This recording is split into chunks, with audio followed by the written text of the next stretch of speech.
Hey everybody, welcome to the commentary channel. This is Brendon, aka AG Backtech, over here with the booth at Antonblast. This is a game I actually talked about in the podcast, I believe last week, if not week before. Crazy manic demo, a lot of stuff going on, but before we jump into that, we're gonna go ahead and ask some questions. So, why don't you go ahead and introduce yourself? Hi, I'm Noah. I'm the community manager, also known as Studio Megaphone at Summitsphere on Antonblast. Yes, sir. So, Yes, sir. I'm here to speak with him about the game and everything. So. Yeah, I've definitely been looking forward to checking this game out. This has been a fun time. So, just want to ask some questions. Do you know what kind of inspired all this? Because I'm getting heavy Saturday morning cartoon vibes with the sound effects and everything. So, in terms of, I would say in visuals, we're very Cartoon Network leaning. Yeah. There's stuff like, there's some Billy and Mandy in here. There's some Cow and Chicken in here. Yeah, there's I saw like the Cow and Chicken.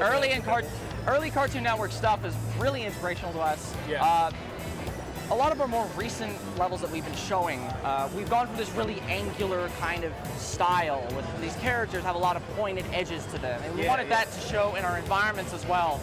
So you'll see a lot of kind of sharp corners in our environments and everything. There's a lot of detail put into that. We really wanted to make it look like a breathing, living, animated world that you're going through with real characters that interact with each other as if you're watching a cartoon. Yeah, like the sprite, like one of my friends noted this when I was streaming it on like our Discord, we were just playing it together. Yeah. The sprite work, the squash and stretch, all of that, that's really well done. Yeah, we actually have an entirely kind of unique process for developing those sprites.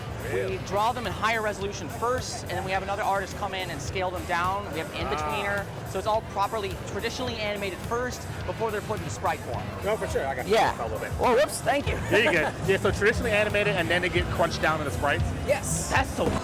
Yeah, and all of our characters are optimized to look great once they're scaled down and everything. So we also have characters that are larger in size, so you'll be able to see kind of more detail in the larger, some of the larger bosses. Yeah. You'll see later that look like they look like cartoon characters.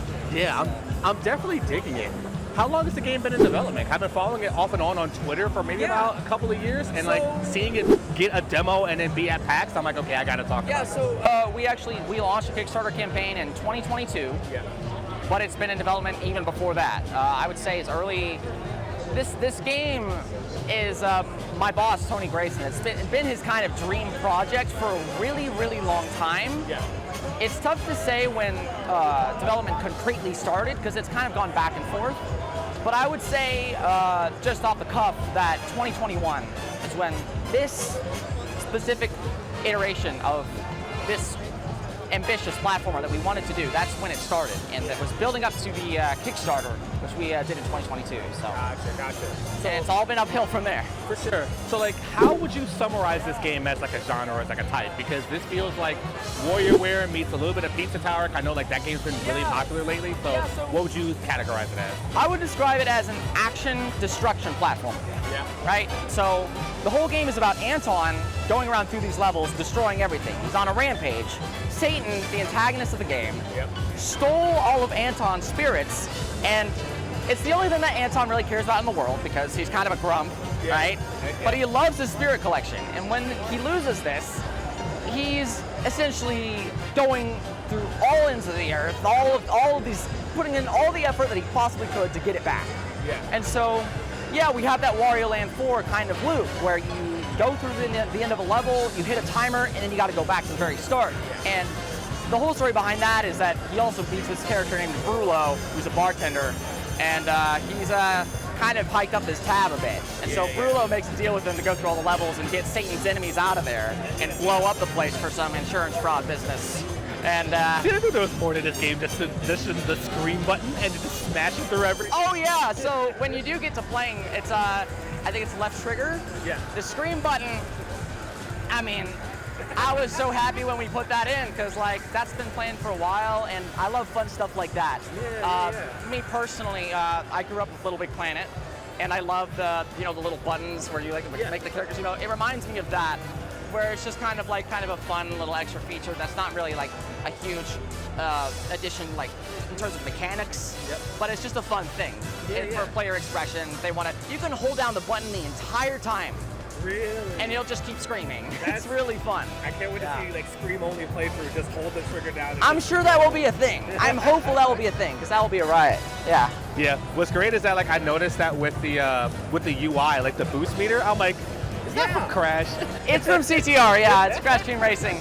That actually came about in the middle of development. We were kind of figuring out a fun way to allow players the option to kind of move faster, and you know, Wario Land 4, that game you have a character who moves very slowly, and he's kind of, with the run back, he's put in a situation where you're fighting against the character's moves to move quickly because Wario is a slower character. So the CTR boost that we put in for this kind of is an answer to that, in that it allows a player to move faster if they know the levels in and out, if they know the mechanics, they know how to control the character. It's raising the skill ceiling. So we're not asking for a player to ever rush through the game. They can go at whatever pace they want. We have a ton of collectibles to find every level. There's tons to explore, tons to see.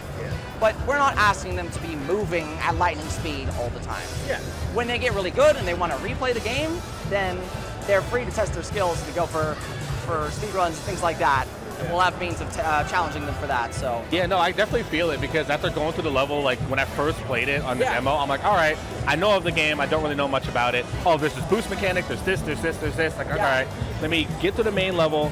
I'll play it a couple times. I'm like, all right, let me see if I can get as fast as possible. And I just start blitzing through it, and it's super fun. Yeah, once you get the hang of it, you'll be able to speed through it a little easier. But generally, you can have just as much fun going through at a slower pace. I gotcha. And then, very silly question, this game had a release date? I think it's coming out this fall? Yes, it's coming out November 12th.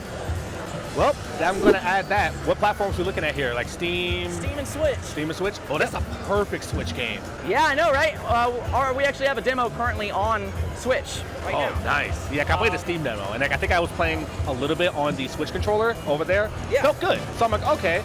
I'm torn. I'm like, I want to get this on my PC, but I just really want to just scream on the go and have it on my Switch. Yeah, I know. I also think it's a great Switch game. I think a lot of our audience is on Switch. I'm a huge Nintendo guy, so it makes me happy to know that it's on Switch as well. So yeah, it's a great place for it. Our relationship with Nintendo is great. Honestly, that's great. And then other than those two platforms, are there any can you hypothesize if it's going to come to other platforms like Xbox or? Stay tuned. Stay tuned. I'll say that. Just stay tuned. You know what? Fair. Can't give away everything. Yep. Can't give away everything. Yeah, sorry about that. No, that's how it is. You know what? Honestly, having a game like this on Switch and Steam is perfect, especially with the handhelds like the Steam Deck all those portable consoles. I could definitely see this be a really, really, really good handheld game. Just like, all right, well, I got like what, 10 minutes to kill, check my appointment. Let me just learn through some levels real quick, or trying to get my best times and all that. Absolutely.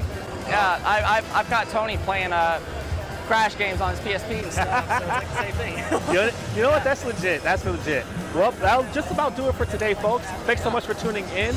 This is going to be from Antonblast, coming out incredibly soon on Switch as well as PC on Steam.